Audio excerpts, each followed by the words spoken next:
Assalamualaikum warahmatullahi wabarakatuh. Halo, berjumpa lagi dengan Kenari, kenali diri. Selamat datang buat semua yang baru gabung. Terima kasih sebelumnya ya saya ucapkan.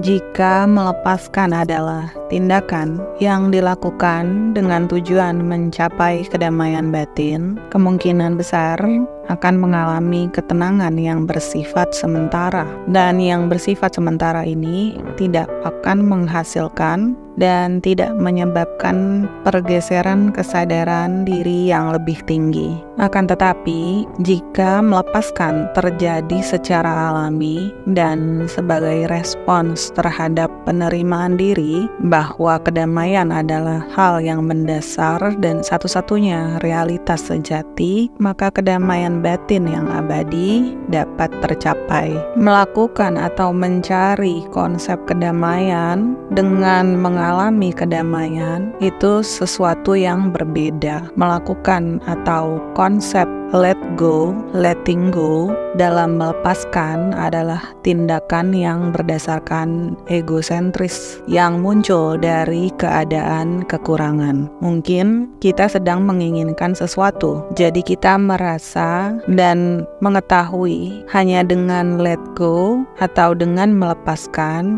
adalah jalan dalam menginginkan impian. Perasaan damai tidak dapat dibohongi. Ketika belum benar-benar merasakan kedamaian, maka semakin bertolak belakang dari rasa kedamaian. Kita tidak dapat membohongi diri kita ketika kita sesungguhnya belum benar-benar menerima keadaan dan belum berproses dalam melepaskan untuk mencapai kedamaian. Contohnya, biasanya kita akan melakukan sesuatu supaya batin kita damai dan tenang. Kita mungkin pergi keluar rumah untuk mencari kedamaian batin dan ketenangan batin. Ketika semua cara sudah kita jalani, tapi batin kita belum tenang, di situ kita belum mengalami kedamaian. Kita hanya escape reality dan kita hanya membohongi diri bahwa diri kita sebenarnya belum tenang. Tindakan itu sebenarnya melarikan diri untuk bisa damai. Hasilnya, kita akan damai, tapi hanya sementara waktu saja. Mungkin 1-2 jam, dan pulang ke rumah, rasa damai pun hilang. Kita akan kembali lagi dalam keadaan tidak tenang dan tidak damai. Ketika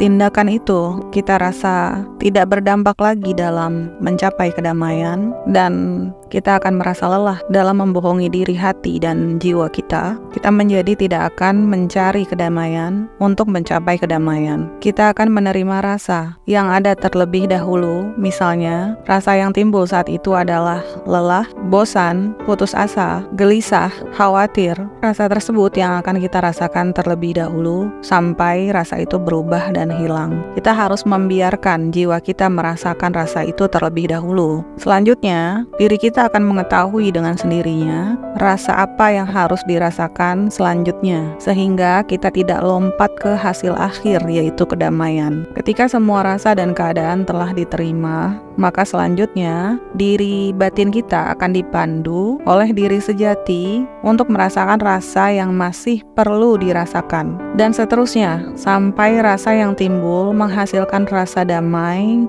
dan mencapai kedamaian, atau mengalami keadaan damai, atau mengalami kebahagiaan. Ketika kita menjadi damai atau mengalami kedamaian, berarti kita telah merasakan semua rasa yang ada pada jiwa kita, sehingga jiwa kita, hati kita, dengan sendirinya secara alami dapat melepaskan. Kita dapat mencapai sifat diri sejati kita yang muncul dari keadaan kepenuhan, fullness, kedamaian, keindahan, kehadiran, dan kebahagiaan. Dalam melihat ke dalam batin dibutuhkan kedamaian, dan mencapai kedamaian adalah dengan merasakan semua rasa yang ada di dalam batin, di dalam jiwa, di dalam hati kita. Jangan fokus pada hasil akhir, apapun itu. Apakah itu tujuannya melepaskan kebahagiaan maupun kedamaian? Semakin kita mencari atau ingin mencapai hasil akhir, semakin tidak bisa kita dapatkan.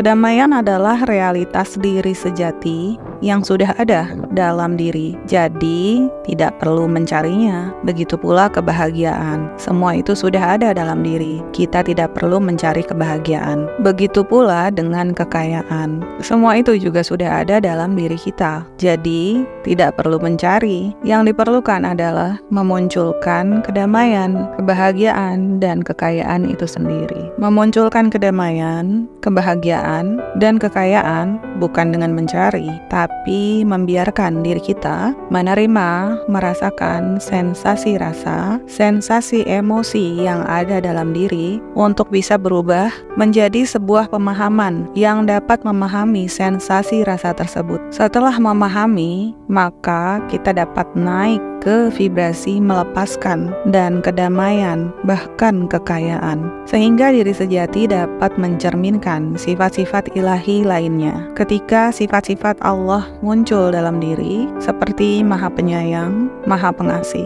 muncullah rasa menyayangi diri sendiri dan menyayangi orang lain. Sifat Allah yang Maha Pengasih, kita menjadi memiliki rasa welas asih terhadap sesama dari sifat Allah yang Maha Pengasih. Dan sifat-sifat Allah lainnya atau nama-nama Allah lainnya seperti Al-Aziz yang Maha Perkasa. Kita tidak dapat dilawan oleh musuh, mereka dapat tunduk sehingga tidak dapat merugikan diri kita. Secara keseluruhan, sifat-sifat Allah tidak dapat dipisahkan dengan sifat-sifat Allah lainnya. Sempurnalah jiwa kita ketika sifat-sifat Allah dan nama-nama Allah menjadi bagian ruh sejati diri batin kita. Maka tidak ada lagi ketakutan dalam menjalani hidup. Tidak ada ketakutan akan sesuatu. Tidak ada ketakutan atas keadaan atau kejadian apapun. Kedamaian inilah yang membuat diri batin menjadi kesadaran. Kita tidak lagi merasa diri kita yang melakukan, melainkan kesadaran. Kita menjadi menyatu dengan sifat Allah,